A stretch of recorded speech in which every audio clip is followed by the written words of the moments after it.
Bonjour et bienvenue dans ce cours où on va continuer de parler de microéconomie et plus particulièrement de ce qu'on appelle les chocs exogènes et d'élasticité. Alors commençons par ce qu'on appelle les chocs exogènes. Les chocs exogènes sont une vraie continuation du cours qu'on a eu la fois passée, où on a construit l'offre et la demande, et on a vu qu'on pouvait obtenir un équilibre donc qui était à l'intersection de l'offre et de la demande, comme vous voyez sur le schéma ici. Hein. Donc ici, sur ce marché, on aurait un prix de 3 et une quantité échangée de 4. Alors les chocs, ce sont des mouvements de la demande et de l'offre. Alors, quand on a un mouvement de la demande, eh ben, elle va simplement glisser d'un côté, hein, ici vers la droite, et créer un nouvel équilibre qui va nous donner un nouveau prix et une nouvelle quantité. Hein. Donc par exemple, si un marché, les offreurs d'un marché font une campagne de publicité et il en résulte le succès de cette campagne de publicité et donc une augmentation de l'offre, ben, ça va leur permettre de vendre leurs produits en plus grande quantité et plus cher. Hein, c'est pour ça qu'ils le font. Très bien. Alors, plusieurs cas au niveau de la demande. La première chose, c'est, comme on a vu sur le slide précédent, une augmentation de la demande. Hein, alors pour simplifier un petit peu ici, hein, ce sera le cas des exercices mathématiques et graphiques qu'on fera. J'utiliserai des droites plutôt que des courbes. Hein, mais donc pour simplifier, on aura un glissement de cette demande vers une demande prime à droite, et donc une augmentation de la demande. Pour savoir dans quel sens elle va, donc je vous ai bien dit vers la droite, on va se demander pour chaque niveau de prix, hein, la quantité demandée devra être plus grande. Alors je prends un niveau de prix pas au hasard, mais à peu près au milieu, hein, et je me dis, ben voilà, si je veux que pour ce prix-là, la quantité demandée m'amène vers une plus grande quantité, eh ben, elle devra forcément glisser vers la droite. Très bien. Et qu'est-ce qu'on voit là? Donc, c'est qu'en cas d'augmentation de la demande, il y a un double effet sur les quantités et les prix. Les quantités vont augmenter, les quantités échangées vont augmenter, et les prix vont également augmenter. Hein, donc c'est ça qu'il faut retenir, augmentation de la demande, glissement vers la droite, avec une augmentation des prix et des quantités. Or, qu'est-ce qui peut nous amener ça dans le monde réel? Eh ben, par exemple, une augmentation des revenus. On a vu hein, la théorie des consommateurs. Hein, ben, si sa droite de budget augmente, eh ben, il y a de fortes chances pour que il ait plus de budget pour acheter hein, des biens et donc en particulier sur un marché. Très bien.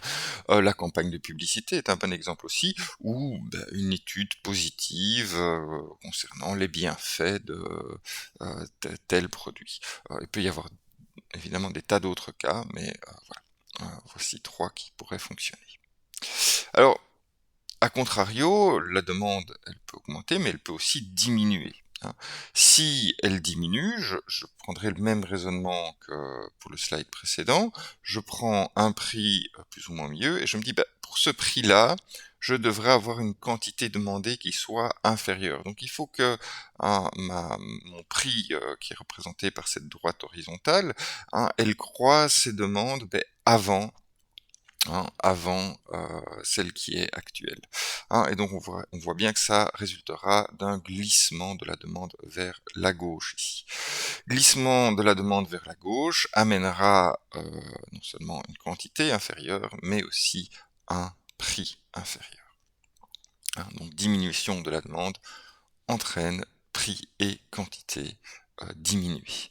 Et ben, ce qui peut amener ça dans la vie de tous les jours, c'est exactement l'inverse de ce qui nous a amené à augmenter la demande, c'est-à-dire une diminution générale des revenus, le discrédit d'un producteur ou d'une industrie, une étude négative sur quelque chose, voilà, un marché en particulier. Bien. Alors ça, c'était pour la demande. Il n'y a pas que la demande qui peut être modifiée, l'offre peut aussi être modifiée. Alors, le principe est carrément identique, hein, sauf que c'est pas la même courbe qui va glisser, c'est la courbe de demande cette fois-ci qui va glisser. Donc par exemple ici, en partant d'un équilibre de nouveau d'un prix de 3 d'une quantité de 4, si c'est l'offre qui glisse ici vers la droite, eh ben, ça va créer un nouvel équilibre qui va aussi modifier, hein, les prix et les quantités. Donc, bah, par exemple, si j'ai des mauvaises récoltes de blé, ben, sur le marché du blé, qu'est-ce qui va se passer? Eh ben,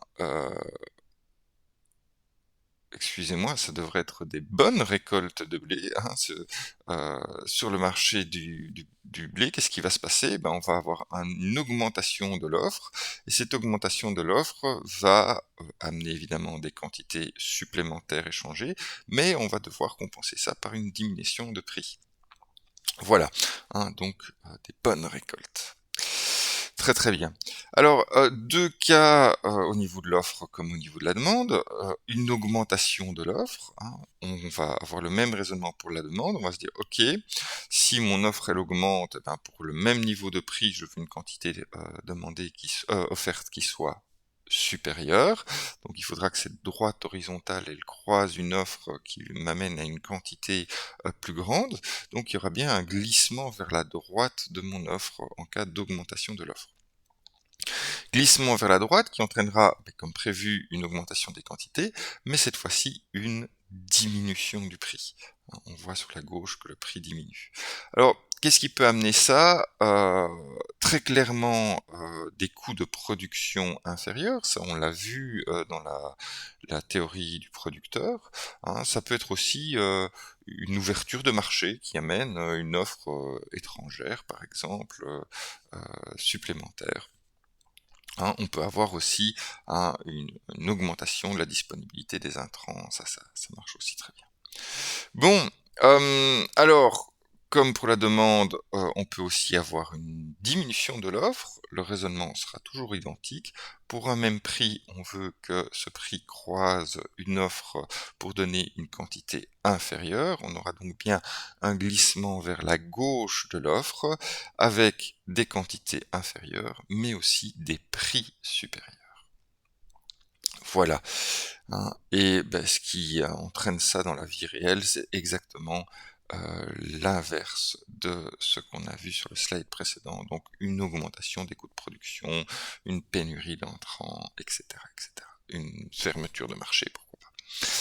Voilà, hein, donc ça c'était pour les 4 scénarios de choc exogène. Si mes explications vous ont paru nébuleuses, hein, je vous propose de regarder cette vidéo supplémentaire qui pourra vous expliquer ça. Elle est sur notre plateforme, donc vous pouvez la regarder si ça n'est pas encore clair pour vous. Bien, alors concrètement, qu'est-ce qu'on va en faire de ces chocs exogènes? On va complexifier nos exercices en décrivant des chocs sur l'offre, sur la demande. Donc il faudra déterminer en fonction d'une petite histoire, dans un énoncé d'exercice, si ce choc se fera sur l'offre ou sur la demande. Et puis, il faudra donc reconstruire l'équation de la droite d'offre et de demande telle qu'elle a été modifiée, pour enfin recalculer une nouvelle intersection qui nous donnera le prix et les quantités modifiées quand on résoudra ce nouveau système de deux équations à deux inconnus. Voilà, un petit résumé ici hein, de ce qui peut modifier l'offre ou la demande. Euh, Vous avez remarqué qu'au niveau de la demande, j'ai parlé d'un revenu hein, qui pouvait être augmenté, et ce qui augmentait en général la demande, ou diminué, ce qui diminuait en général la demande. On va voir un petit peu comment ça fonctionne et voir aussi les exceptions qu'on appelle des biens inférieurs. Donc voici le choc sur le revenu par ce qu'on appelle l'effet de revenu.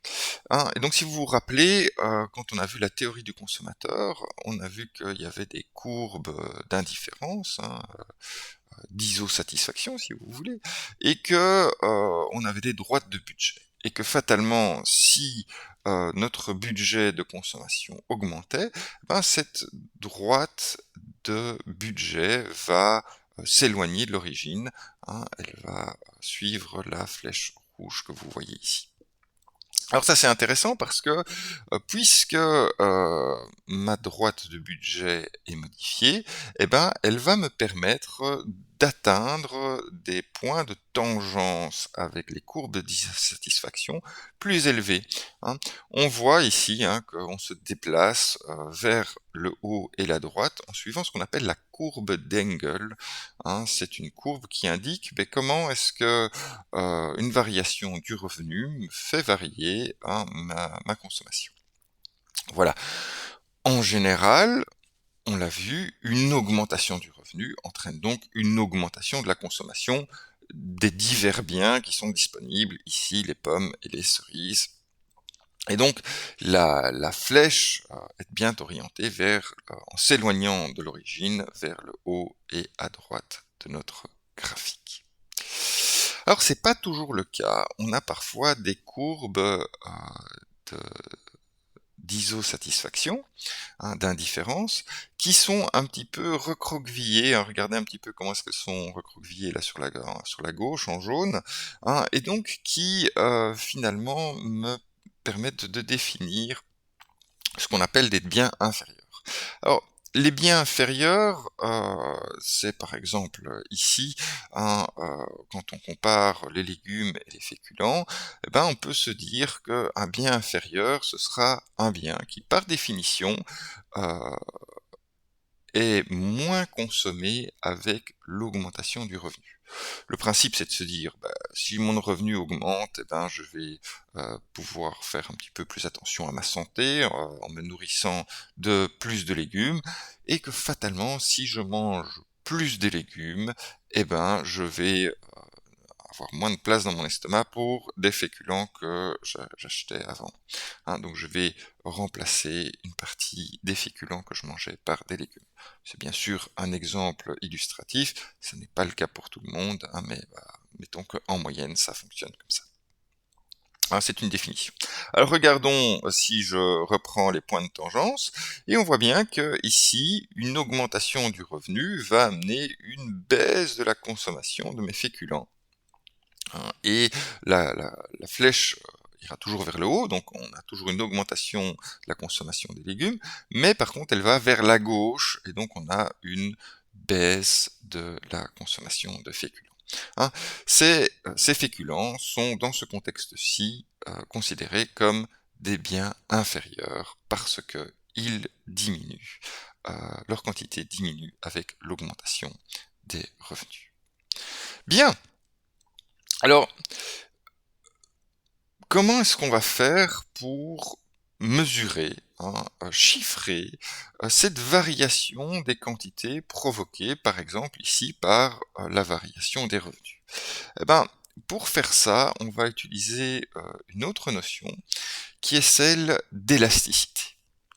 Les élasticités, c'est une notion un petit peu plus complexe, mais qui vont nous permettre de réellement bien comprendre ces variations. Donc, par définition, l'élasticité, c'est une mesure de ce qu'on appelle la sensibilité d'une variable par rapport à une autre.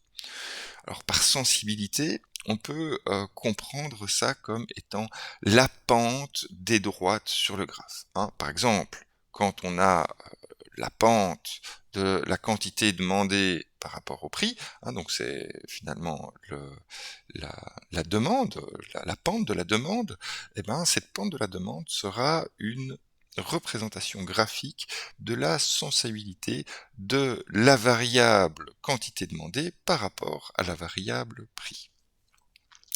De même, la pente de l'offre, eh ben, elle sera une mesure de la sensibilité de la quantité offerte par rapport à la variable prix. Et ce qu'on vient de voir, avec l'effet revenu, c'est la pente du revenu par rapport, excusez-moi, c'est l'inverse, la pente des quantités demandées par rapport au revenu. Voilà, donc ça c'est pour une compréhension graphique. Pour une compréhension plus mathématique, je vous ferai référence au slide suivant, puisqu'il s'agit en fait d'une variation.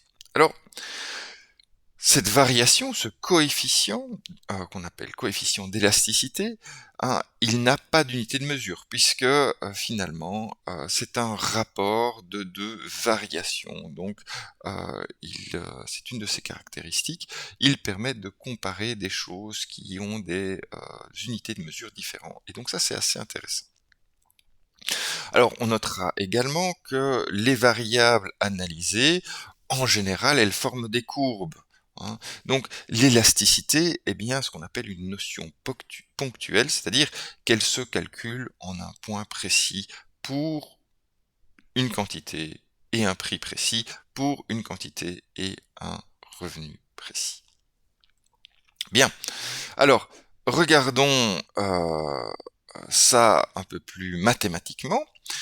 Et pour ça, je vais devoir vous faire passer par ces notions de variation absolue et de variation relative. Alors, par définition, la variation relative, c'est la variation absolue sur la valeur initiale. Par exemple, si on examine une variation de 100 à 50, on est à 100 et on diminue jusqu'à 50, c'est bien une variation, on a une variation absolue qu'on définira comme valeur finale moins valeur initiale, c'est-à-dire 50 moins 100, donc la variation quand je passe de 100 à 50, variation absolue, c'est bien moins 50. J'enlève 50 pour passer de 100 à 50, c'est relativement logique, c'est une variation absolue. Alors, à côté de ça, on a la variation relative, et donc on a vu que par définition, c'était cette variation absolue, donc moins 50, valeur finale moins valeur initiale, divisée par la valeur initiale, c'est-à-dire ici 100. Et donc si je fais moins 50 divisé par 100, j'obtiens moins 0,5. Autrement dit, j'ai diminué de moitié ma valeur initiale pour arriver à ma valeur finale. C'est bien ça que j'ai fait. Une autre manière de le définir, c'est de le faire avec une variation en pourcent qui revient exactement au même. On fait juste fois 100 et puis on le met en pourcent. Et donc on a bien une variation en pourcent de moins 50%. On a bien diminué ma valeur initiale 100 de 50% pour arriver à 50. Ok, tout ça paraît maintenant plus clair. On a compris ce qu'était une variation relative ou autrement dit, une variation en pourcent. Alors, on va pouvoir mieux définir l'élasticité maintenant, on va pouvoir la définir mathématiquement. Ici, j'ai pris une élasticité orientée prix ou revenu, les deux définitions peuvent fonctionner. Une élasticité, c'est le rapport des variations relatives des deux variables analysées. Donc, la variation relative des quantités divisée par la variation relative des prix ou des revenus, suivant l'élasticité que j'analyse. Alternativement, on pourra dire également que l'élasticité se définit comme étant la variation en pourcent des quantités sur la variation en pourcent des prix ou des revenus. Donc, la variation en pourcent d'une variable sur la variation en pourcent de l'autre variable. Bien, maintenant qu'on a bien compris comment intuitivement on pouvait comprendre l'élasticité comme une sensibilité, qu'on a vu que graphiquement on pouvait représenter ça par la pente des différentes courbes, et que mathématiquement on pouvait représenter ça comme un rapport des variations relatives des variables, on va pouvoir interpréter cette élasticité. La première interprétation possible est celle du signe de l'élasticité. Le signe obtenu, il va nous dire beaucoup de choses sur ce rapport de variation. sur cette sensibilité, et en fait, si le signe est positif, ça veut dire que les deux variables vont varier dans le même sens. Rappelez-vous l'exemple au niveau du revenu que j'ai donné avec les légumes. Qu'est-ce qu'on a dit? Ben, si mes revenus augmentent, hein, donc la première variable augmente, et ben la deuxième variable, quantité consommée de légumes, elle va aussi augmenter. Donc, si l'une augmente, l'autre augmente. Elle varie bien dans le même sens. Je répète, si mon élasticité est positive, mes deux variables varient dans le même sens. A contrario, si l'élasticité a un signe négatif, eh ben, ça implique que les deux variables varient en sens opposé. Ça veut dire que si l'un augmente, rappelez-vous notre exemple des féculents, si mon revenu augmente, eh ben, ma quantité consommée de féculents va diminuer. Hein, l'élasticité revenu de ces féculents sera bien négative. Bien. Très bien. Alors, regardons un petit peu ça concrètement. Qu'est-ce qu'on va avoir comme élasticité négative? Eh bien, la demande sera, par définition, en général, négative. On a bien défini la fois passée la demande comme étant une fonction qui va diminuer avec le prix. Bon, hein, donc, si mes prix augmentent, ma quantité demandée diminue. La demande est une fonction décroissante du prix. C'est ce qu'on a dit. Bien, à l'inverse, si on regarde l'offre, eh ben, en général, hein, elle a une élasticité positive par rapport au prix. On a dit que l'offre était une fonction qui augmentait avec le prix, dont les quantités augmentent avec le prix. Hein, donc l'offre est une fonction croissante du prix. Hein, et c'est pour ça que la pente, ben, elle est dans l'autre sens. Hein, on voit que la demande est une fonction décroissante du prix, elle diminue, hein, la pente descend, tandis que l'offre est une fonction croissante du prix, et donc elle monte. Très bien. Alors, pour les revenus, ben, en général, les revenus ont une élasticité positive, on l'a bien vu dans la théorie des consommateurs, et on vient de voir l'exception, hein, les biens inférieurs, où c'est dans l'autre sens. Donc, en général, le revenu sera une fonction croissante du prix, mais parfois, c'est une fonction croissante des quantités, mais parfois, c'est une fonction décroissante des quantités. Voilà. Oui, je l'ai pas très bien dit en fait. J'aurais mieux fait de me taire, mais quitte à l'avoir dit, je vais dire plutôt que euh, le, le revenu est une fonction croissante du revenu en fait. Hein. Les quantités demandées sont une fonction croissante du revenu. C'est comme ça qu'il faudrait le dire. Très bien. Interprétation de la valeur absolue. Alors, pour rappel, la valeur absolue, ici en l'occurrence de l'élasticité, c'est la valeur de l'élasticité en négligeant son signe. Donc si l'élasticité est négative, j'enlèverai le moins, s'il est positif, je la garderai comme elle est. Hein, c'est le principe de la valeur absolue. Donc, l'interprétation de la valeur absolue, ici, on va pas regarder si elle varie dans des sens inverses ou elle varie dans le même sens, on va simplement regarder cette valeur absolue, elle va nous dire si elle varie dans quelle proportion, c'est comme ça qu'il faut le dire. Dans quelle proportion est-ce que ça va varier? Alors, on peut avoir une élasticité qui, en valeur absolue, est inférieure à 1, et on l'appellera alors inélastique. Pourquoi? Parce que elle est peu sensible. Hein. Donc, la variable quantité offerte ou demandée est peu sensible aux variations de prix. Ça veut dire que je vais devoir faire beaucoup varier mon prix ou mon revenu, en l'occurrence, pour faire varier un petit peu mes quantités. Autrement dit, la variation de la variable Q, quantité demandée ou offerte, est moins que proportionnelle à la variation du prix ou du revenu.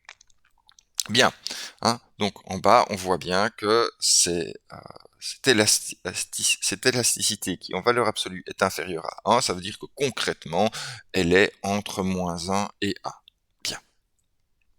Alors, on aura par contre une élasticité élastique lorsqu'elle est plus grande que 1. Dans ce cas-là, on dira que la variable est sensible aux variations de prix ou de revenus.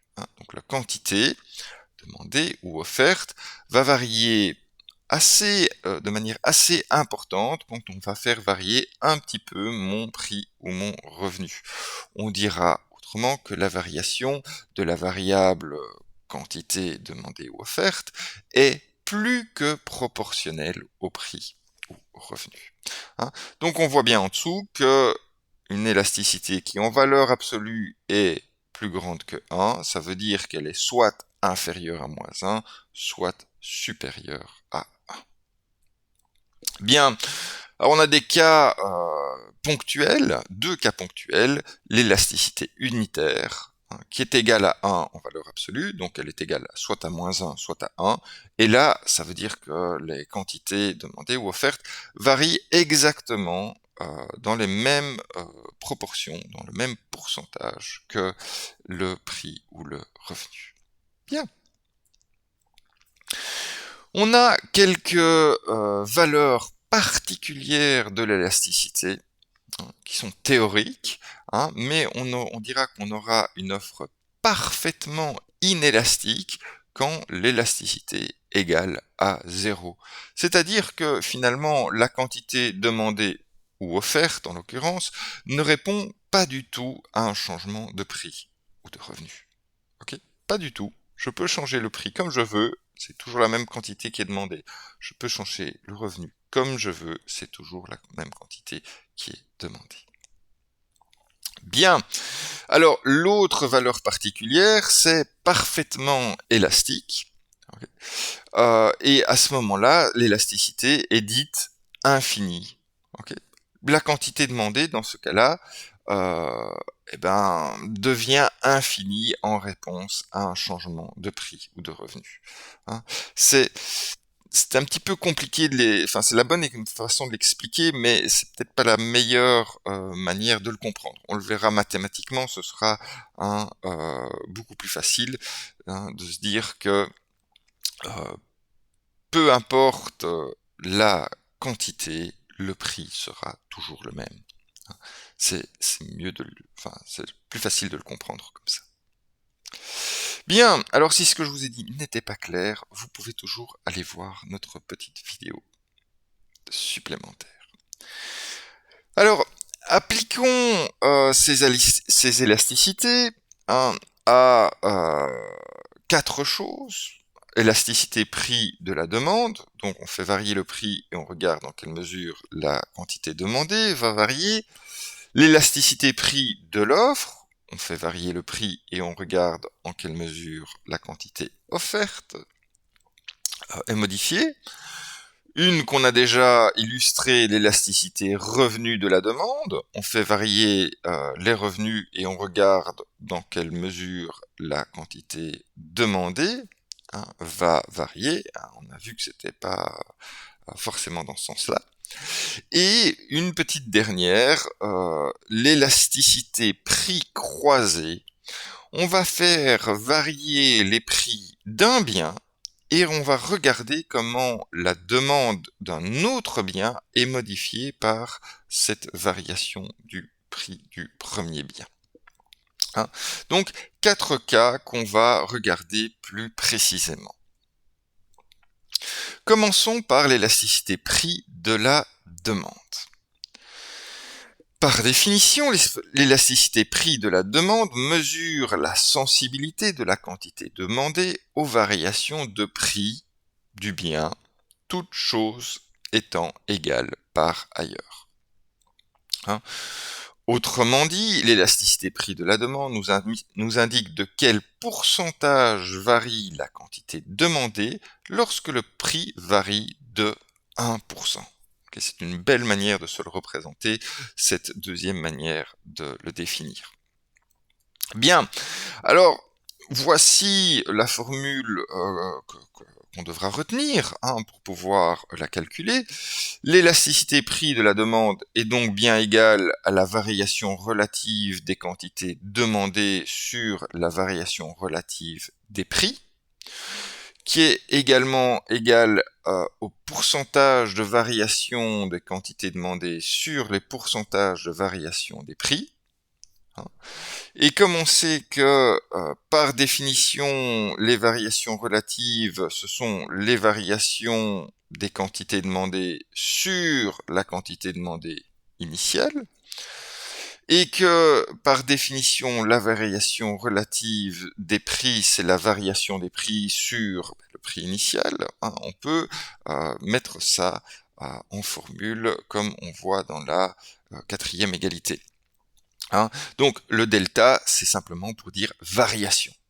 Donc delta quantité demandée, c'est bien quantité demandée finale moins quantité demandée initiale. Et delta prix, c'est bien delta prix final moins delta prix initial.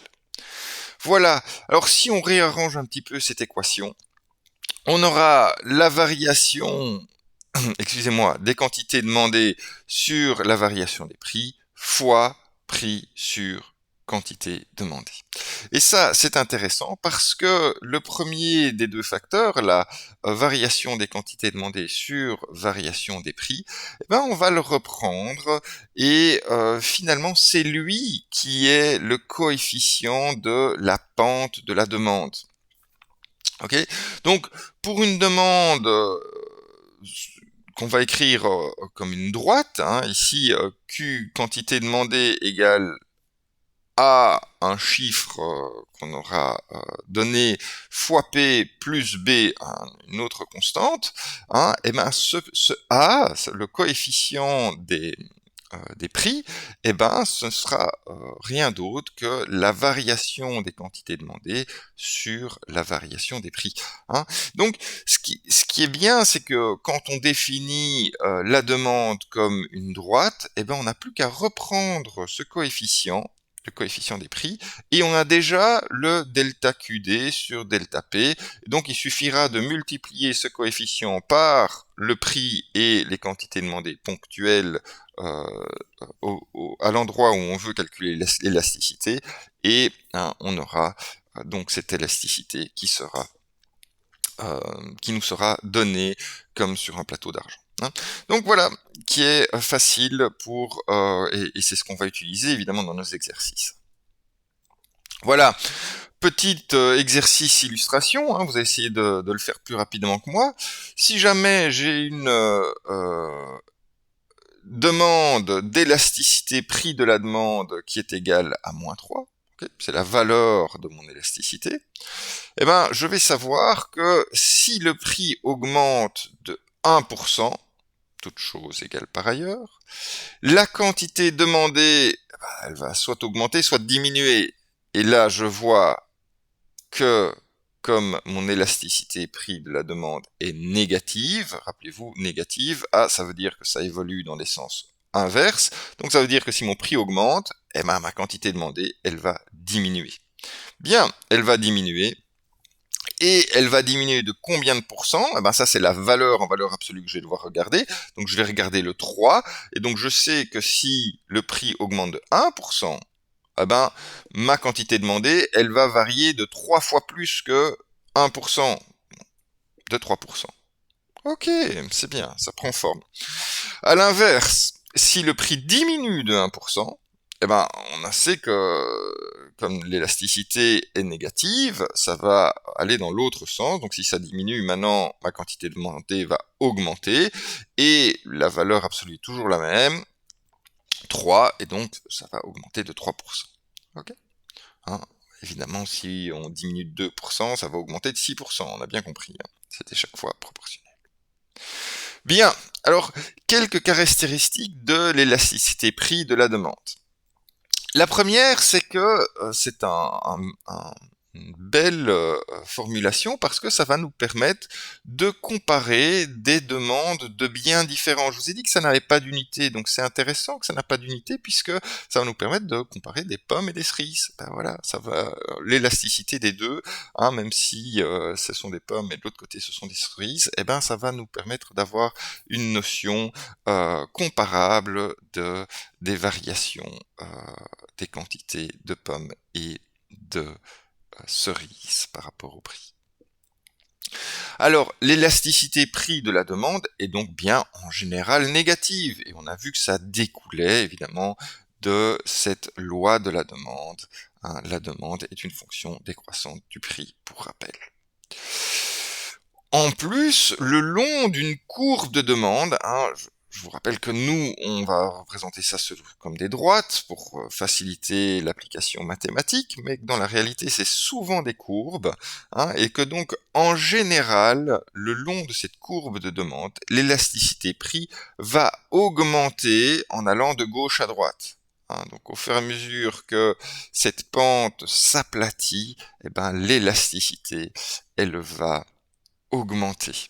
Hein, vous allez me dire, bah, c'est bizarre, la pente diminue et l'élasticité augmente. Oui, hein, mais ce serait l'inverse si on avait représenté ça, si on avait représenté les quantités en ordonnée et les prix en abscisse. Hein, on a fait ce choix ci de mettre les prix en ordonnée et les quantités en abscisse, mais si on avait fait l'inverse, on aurait bien eu une pente qui aurait été cohérente avec l'élasticité. Voilà. Dernier rappel, hein, on voit bien que je vous ai représenté les différentes tangentes à différents endroits de cette demande, et on voit bien que ces tangentes, elles ont des pentes différentes en fonction des endroits où on se trouve sur notre graphe. Hein, donc c'est bien, cette élasticité, hein, ça confirme bien que c'est une notion ponctuelle, elle se calcule pour un point précis, c'est-à-dire pour un prix et une quantité déterminée. Bien. Alors, qu'est-ce qui va nous rendre l'élasticité prix de la demande plus ou moins élastique, plus ou moins grande en valeur absolue. Alors, une élasticité prix de la demande est plutôt inélastique quand on considère le court terme, c'est-à-dire que si on ne laisse pas le temps au consommateur de s'adapter, eh ben, hein, ça va être plutôt inélastique. Il va continuer sur sa lancée, il va y avoir une espèce d'inertie aux quantités consommées. À l'inverse, si on considère le long terme, eh ben, ça nous laisse plus de temps pour nous adapter. Hein.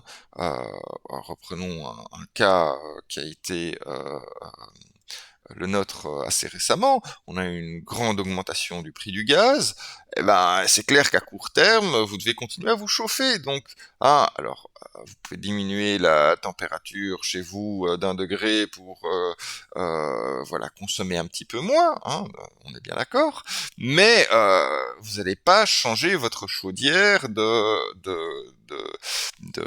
vers une chaudière mettons écologique, solaire hein, ou autre. Hein, du jour au lendemain, ça va demander une étude de marché, vous allez devoir hein, regarder un petit peu comment est-ce que vous allez pouvoir vous adapter à ça, et ça va prendre quelques mois ou quelques années. Donc si on voit le long terme, eh ben, peut-être que si le prix du gaz était resté très très haut, eh ben, les personnes auront au fur et à mesure changé leur chaudière, mais à court terme, ben, tout le monde est toujours obligé de se chauffer. Hein, donc c'est ça le principe de différentes perspectives. Alors, on l'a vu, l'élasticité prix de la demande, eh ben, elle est inélastique, et ça c'est par définition, pour les biens de première nécessité, et elle est élastique pour les biens plutôt de luxe. Hein. Voilà, ce que vous avez besoin de toute façon, ben, ça va être plus inélastique que ces quantités-là, vous devez les consommer. Votre vie en dépend. Tandis que les biens de luxe, ben, votre vie, elle en dépend pas. Hein, donc ça, vous pouvez faire varier les quantités plus facilement. Alors,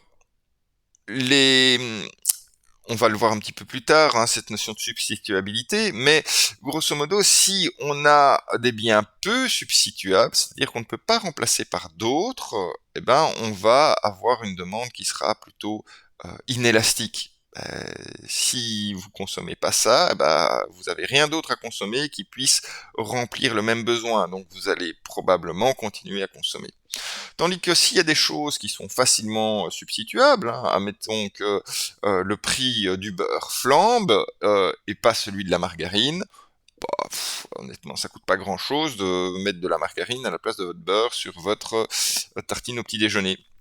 Donc, les quantités vont beaucoup plus facilement varier parce que vous allez pouvoir passer sur le produit substitut. Voilà. Et dernière chose qui va déterminer l'élasticité, c'est la définition plus ou moins large du marché.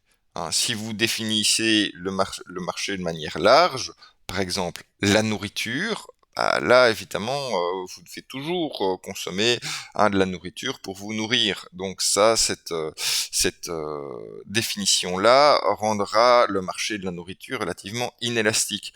Par contre, si vous allez sur quelque chose de très précis, qui est de la nourriture, hein, mettons, je sais pas moi, les sucettes, hein, là, l'élasticité sera beaucoup plus grande parce que si vous augmentez le prix des sucettes, vous pouvez toujours acheter des bonbons et des choses. Donc c'est lié avec cette notion de substituabilité, évidemment. Ah, mais donc, la manière dont on définit le marché va aussi modifier cette élasticité. Bien. Alors, on en a fini avec cette élasticité de la demande et on va pouvoir passer à l'élasticité prix de l'offre. Hein, et on va retrouver des choses relativement similaires. L'élasticité prix de l'offre mesure par définition la sensibilité de la quantité offerte aux variations de prix du bien, toute chose égale par ailleurs. Autrement dit, l'élasticité prix de l'offre nous indique de quel pourcentage varie toujours la quantité offerte lorsque le prix varie de 1%. Alors, regardons comment est-ce que cette formule va être écrite. Vous remarquez qu'on a quelque chose de très très très similaire à ce qu'on a vu avec l'élasticité prix de la demande. La seule chose qui a changé, c'est que la quantité demandée a été remplacée par la quantité offerte.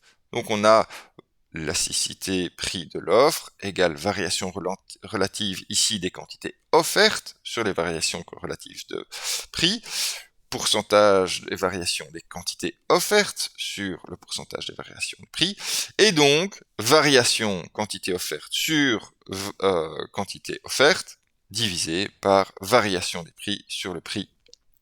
Et on obtient toujours un coefficient qui est ici variation des quantités offertes sur variation des prix. Et ce coefficient est celui des prix, mais cette fois-ci plus de la droite de demande, mais de la droite d'offre. Donc si vous regardez en bas l'équation de la droite d'offre, la quantité égale un coefficient du prix plus un autre coefficient, et le coefficient qu'on va retrouver devant le prix, là, il sera égal à la variation des quantités offertes sur la variation du prix. Donc ça va être très pratique parce que ça va nous permettre d'aller rechercher une partie significative de cette élasticité en un point et de nous épargner des calculs compliqués. Bien.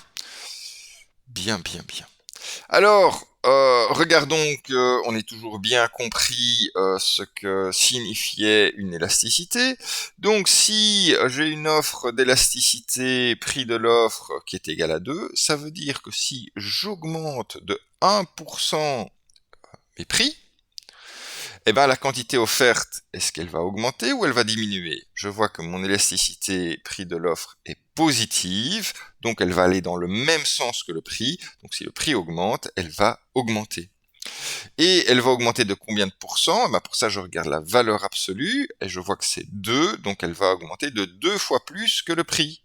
Donc si le prix augmente de 1, je vais augmenter de 2%. À l'inverse, si le prix diminue, eh ben, ça va dans le même sens, donc ma quantité offerte va diminuer. Et de combien de pourcents? Ben, toujours de 2 fois plus, donc de 2%, je vais faire. Bien, très très bien. Alors, quelques caractéristiques de l'élasticité prix de l'offre. Ils nous permettent, comme les élasticités prix de la demande, de comparer, mais cette fois-ci, des offres de biens différents, hein, et même si ce sont des biens de marché complètement différents, je vais pouvoir voir précisément et comparer précisément en quelle mesure cette offre varie en quantité. L'élasticité prix de la demande est très généralement positive, hein, puisque l'offre est une fonction croissante du prix. Et le long de cette courbe d'offre, l'élasticité prix diminue en général en valeur absolue de gauche à droite. On voit que la pente de cette droite, elle n'est pas la même de gauche à droite.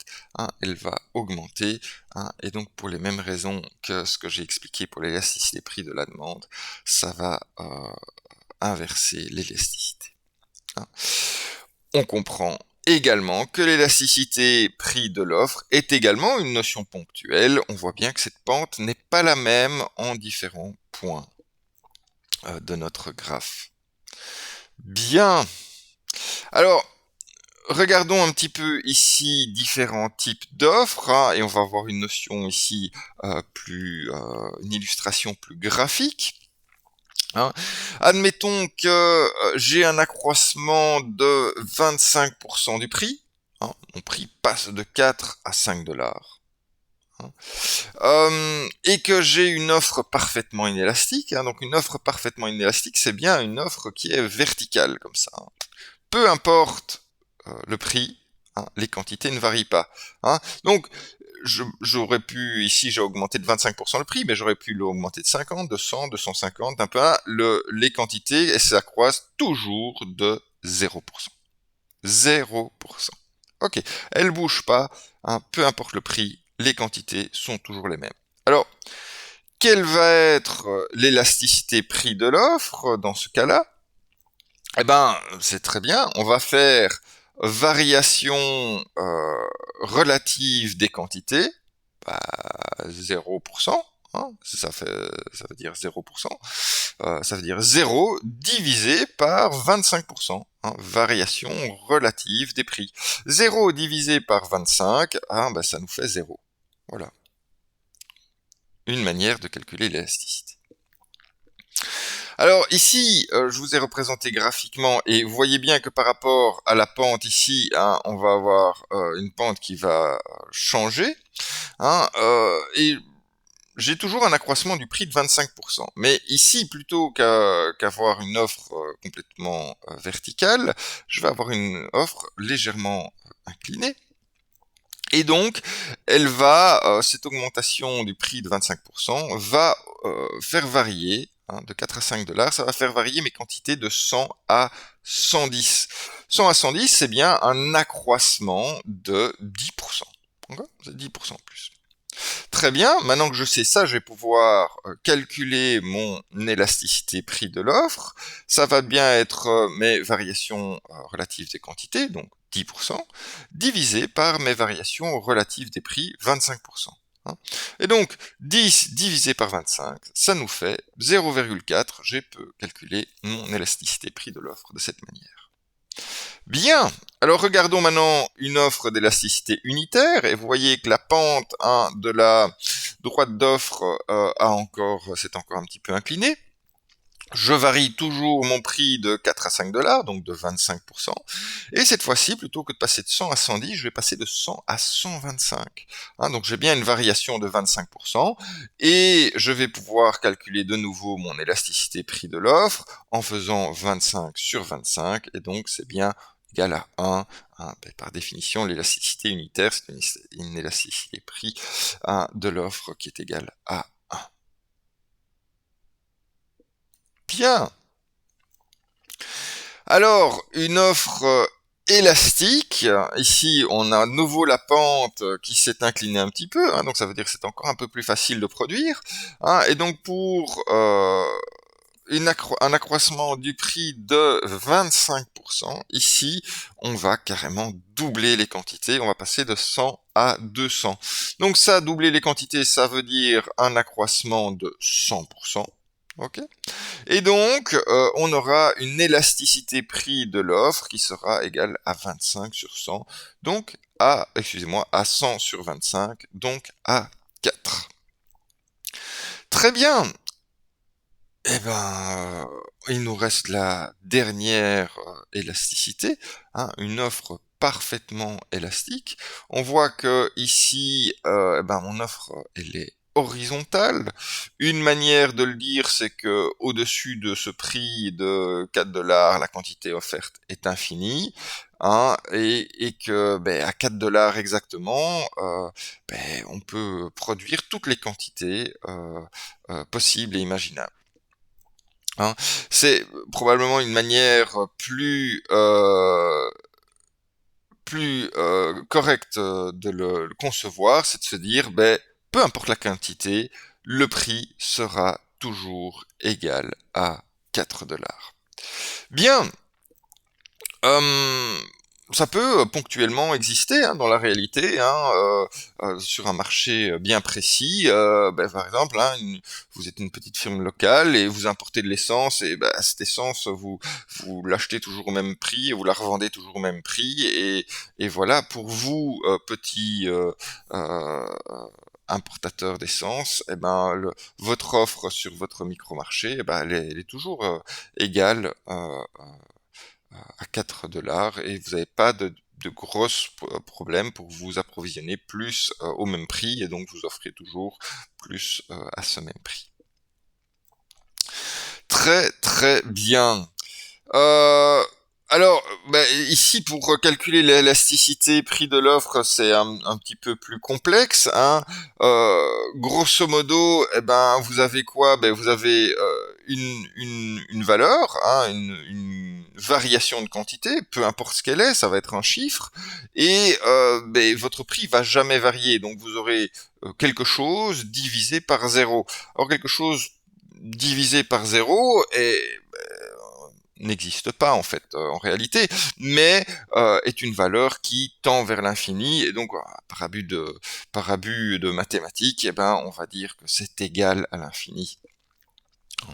Voilà, hein, c'est bien une valeur qui n'existe pas, mais dont la limite tend vers l'infini. Et donc on peut dire que euh, abusivement que c'est égal à l'infini. Très très bien. Bah, si vous voulez vous en convaincre, vous pouvez prendre n'importe quel chiffre, 1 par exemple, et puis le diviser par quelque chose de plus en plus proche de zéro. Hein. Et vous allez vous rendre compte que ce chiffre augmente et voilà. Donc, euh, au fur et à mesure que vous arrivez proche de zéro, eh ben, ça va devenir de plus en plus grand et arriver presque jusqu'à l'infini. Voilà. Très très bien.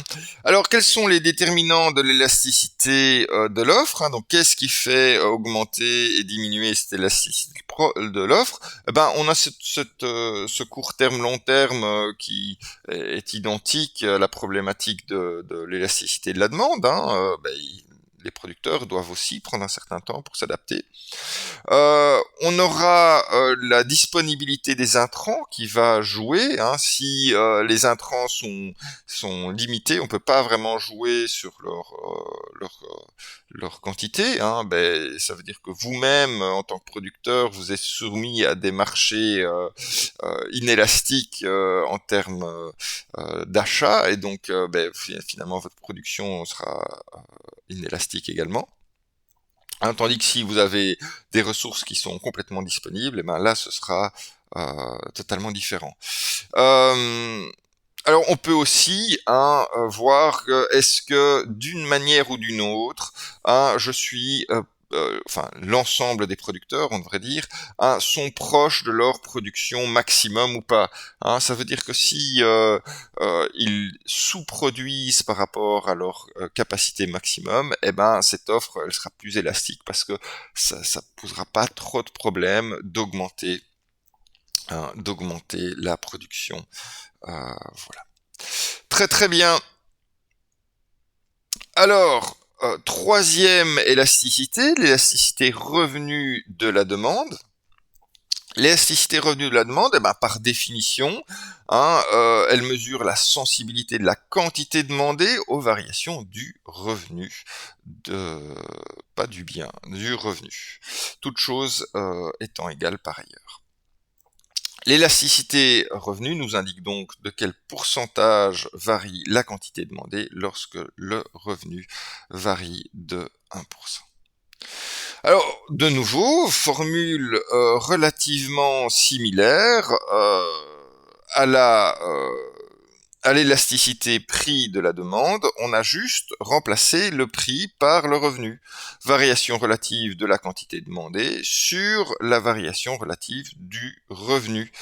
Pourcentage de variation des quantités demandées sur pourcentage de variation du revenu. Et donc, par analogie, on aura donc cette variation absolue des quantités demandées sur la quantité demandée initiale, et la variation absolue des revenus sur le revenu initial. Ce qui, on va de nouveau pouvoir le réarranger pour avoir ce fameux coefficient variation absolue des quantités demandées sur variation absolue des revenus. Hein, et donc c'est bien lui qu'on va utiliser pour construire cette droite de demande qui sera fonction du revenu. Donc ça veut dire qu'on va rajouter finalement une partie supplémentaire à notre droite de demande. Cette partie supplémentaire va varier en fonction du revenu, et le petit c qu'on a devant le revenu pourra être calculé ou représente la variation absolue des quantités demandées sur la variation des revenus, toute autre chose étant égale par ailleurs. Très très bien. Alors, ça va nous apprendre pas mal de choses, hein, et déjà ça va pouvoir nous permettre de définir les biens normaux. Hein. Les biens normaux, dits normaux, sont des biens qui ont une élasticité revenu plus grande que 0. Hein. C'est-à-dire que finalement, ils vont varier dans le même sens que le revenu. Si mes revenus augmentent, mes biens normaux, leur quantité consommée va augmenter. Hein. C'était le cas des légumes dans notre exemple. Voilà, ça, évidemment, ça veut dire qu'une augmentation du revenu va provoquer un glissement vers la droite de la courbe de demande. Hein. Donc, c'est bien, une augmentation du revenu va provoquer un choc sur la demande en la faisant augmenter, donc en la faisant glisser vers la droite. Voilà, donc bien une élasticité revenu allant de 0 à l'infini. Par contre, les biens dits inférieurs seront des biens qui ont une élasticité revenu inférieure à 0. Si l'exemple des féculents tout à l'heure n'était pas parlant pour vous, on peut prendre cet exemple d'école, de la chicorée. Vous savez que pendant la guerre, il y avait plus de café. Donc ils ont bu beaucoup de chicorée, et le café coûtait très très cher. Mais si votre revenu se met à augmenter et que vous voulez absolument boire du café, vous allez consommer plus de café, et comme vous buvez du café le matin, vous buvez plus de chicorée le matin. Okay. Donc la chicorée, dans ce contexte de fin de guerre ou d'après-guerre, était considéré comme un bien inférieur, c'est-à-dire un bien dont la quantité consommée va diminuer lorsque votre revenu augmente. Mais donc ça veut dire que si votre revenu augmente, sur le marché de la chicorée, la quantité demandée de chicorée, eh ben, elle va glisser vers la gauche, donc vous aurez un choc sur la demande qui sera un glissement vers la gauche. Bien.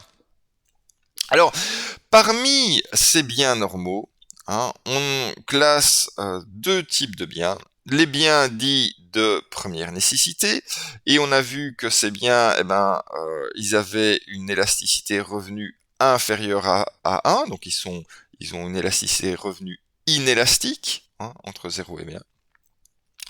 Et tandis que les biens de luxe, ou considérés de luxe par définition, ce sont des biens dont l'élasticité revenu est supérieure à 1, c'est-à-dire que l'élasticité revenu est élastique. Par exemple, si vos revenus augmentent, vous allez toujours consommer un peu plus de nourriture, un peu plus d'essence, un peu plus de services médicaux, bien sûr, mais moins que proportionnel, c'est-à-dire que vous allez augmenter, mais moins que proportionnellement à votre revenu. Pourquoi moins que proportionnellement? Parce que, cette augmentation du revenu, vous allez l'utiliser pour vous faire un petit plaisir. Par exemple, partir en voyage, acheter une voiture de sport.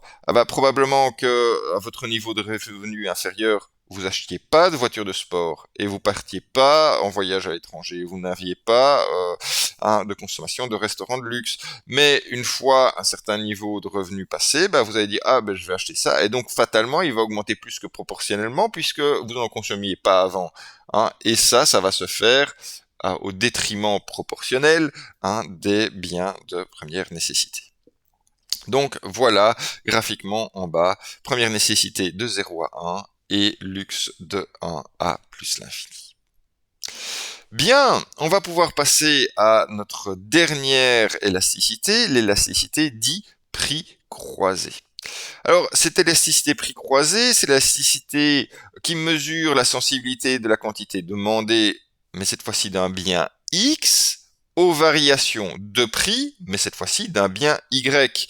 Vous avez bien entendu, les quantités et le prix sont de biens différents.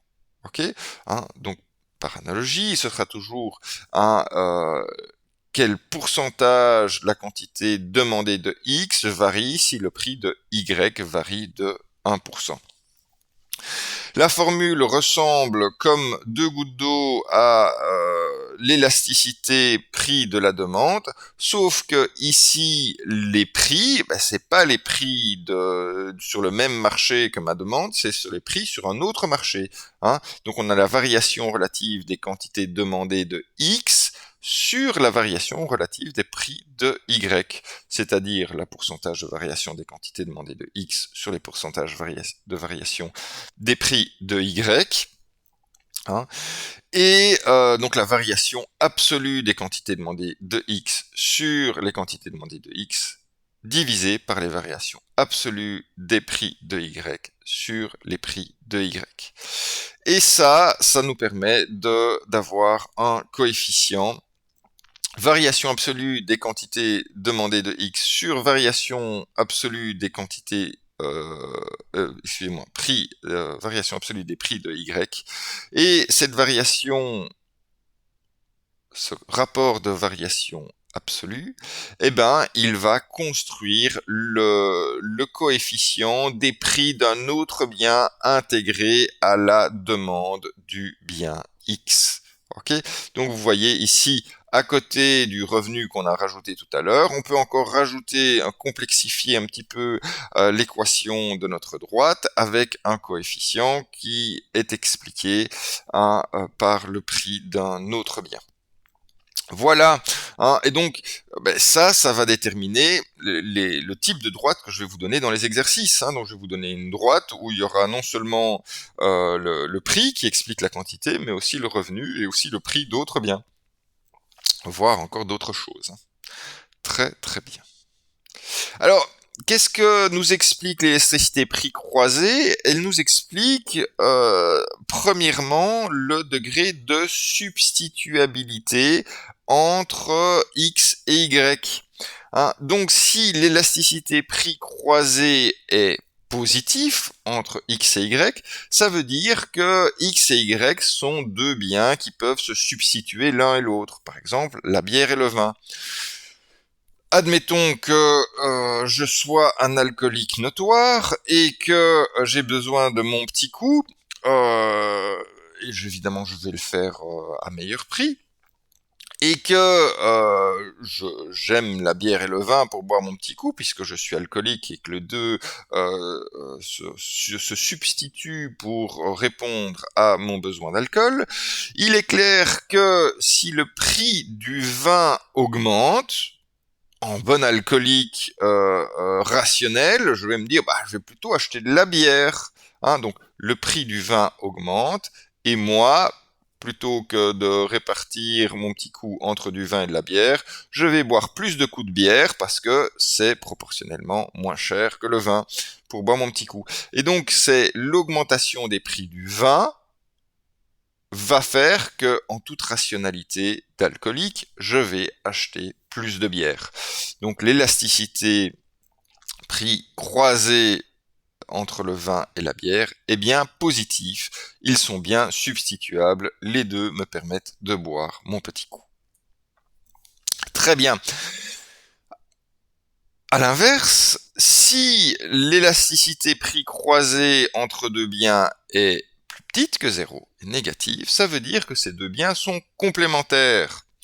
Admettons que je sois un amateur de junk food et que j'aime bien aller dans un restaurant de burgers, j'aurai le coca et le burger qui sont inclus dans le même menu.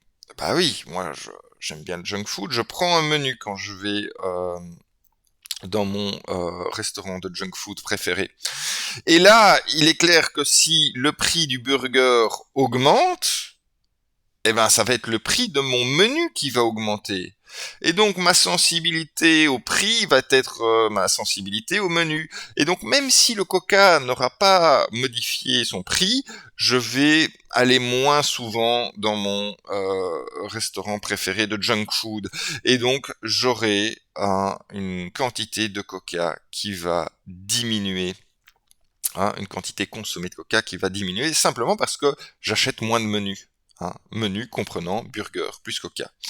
Et donc le prix du burger influence le prix du menu et les quantités consommées de menu influencent mes quantités consommées de coca. Très très bien. Voilà sur mes 4 types d'élasticité qu'on va utiliser en microéconomie. Quelques conséquences, on les verra pas toutes, mais notamment ce qui m'intéresse, c'est quand même qu'on regarde un petit peu quelles sont les conséquences sur le chiffre d'affaires du producteur quand on fait varier l'élasticité prix de la demande. Alors, le chiffre d'affaires, c'est finalement le montant total payé par mes consommateurs lorsqu'ils achètent mon produit sur mon marché. Très bien. Il est, par définition, la multiplication des quantités consommées par leur prix de vente. Donc le chiffre d'affaires, c'est les prix fois les quantités. Très très bien. Donc, sur mon graphique microéconomique, je vais pouvoir représenter mon chiffre d'affaires par la surface du rectangle vert que vous voyez là en bas à gauche. Puisque si j'ai un prix de 4 dollars et une quantité de 100, ça veut dire que 4 fois 100, ça me fait bien 400 dollars de chiffre d'affaires.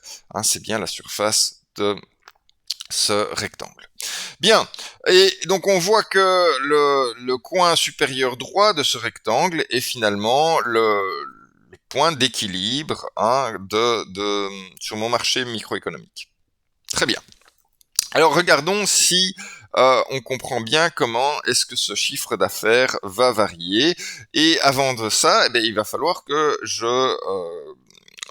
me replonge dans la définition de mon élasticité. Donc, si la demande est élastique, c'est-à-dire qu'en valeur absolue, elle est plus grande que 1,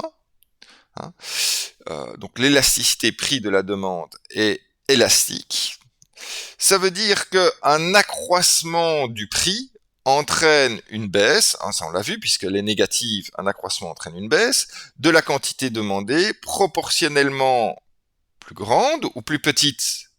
Hein. Élastique, plus grand que 1, donc je regarde la valeur absolue, hein, c'est un chiffre, et donc c'est proportionnellement plus grande, puisque ce chiffre est supérieur à 1. Très bien. Alors ça, c'était pour cette notion d'élasticité. Et maintenant, on va reporter cette notion d'élasticité vers cette variation du chiffre d'affaires. Et on sait que mon chiffre d'affaires, c'est mes prix fois quantité. Donc, je vais avoir quelque chose dont un des facteurs de la multiplication augmente un petit peu et l'autre facteur diminue beaucoup. Eh ben, on comprend que quand on multiplie deux choses dont un augmente un petit peu et l'autre diminue beaucoup, eh ben cette multiplication, au final, elle va diminuer. Hein, elle va diminuer. Voilà, donc une augmentation de mon prix pour une demande élastique va diminuer mon chiffre d'affaires. Et ça, c'est une information qui est intéressante pour moi en tant que producteur. Hein. Admettons que que j'ai un monopole ici, hein, et j'ai bien une demande élastique, hein, donc relativement plate, on le voit ici. Et eh ben cette notion d'élasticité va me permettre de répondre à la question si ceci est une demande élastique de communication internationale, pour maximiser mon chiffre d'affaires, est-ce que, en tant que producteur monopolistique évidemment, hein, j'ai intérêt à baisser le prix de 5 à 4 dollars. Et qu'est-ce qu'on vient de voir? Ben si je baisse le prix, je vais augmenter mon chiffre d'affaires. Bah oui, j'ai intérêt à le faire. Regardez, à gauche, j'avais un chiffre d'affaires de 100 dollars, et à droite, j'ai un chiffre d'affaires de 200 dollars, alors que j'ai baissé mon prix. Donc je baisse mon prix, hein. Évidemment, je vends plus de quantité, mais j'ai augmenté mon chiffre d'affaires. Et donc ça, c'est une information que je peux déduire de cette élasticité.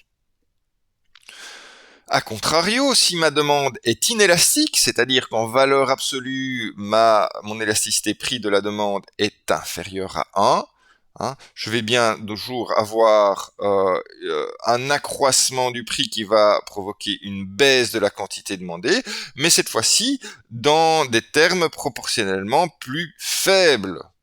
Ok, donc qu'est-ce que ça va avoir comme conséquence pour mon chiffre d'affaires qui, je vous le rappelle, est les prix fois les quantités? Ça veut dire que je vais devoir augmenter fortement les prix pour diminuer un tout petit peu les quantités. Et donc qu'est-ce qui va se passer? C'est que mon chiffre d'affaires, quand j'augmente les prix, eh ben il va augmenter. Hein, parce que je devrais augmenter les prix, hein, fortement pour faire diminuer les quantités que un petit peu. Hein, mais ça, c'est une configuration où j'aurai tout intérêt, hein, évidemment, à abuser de ma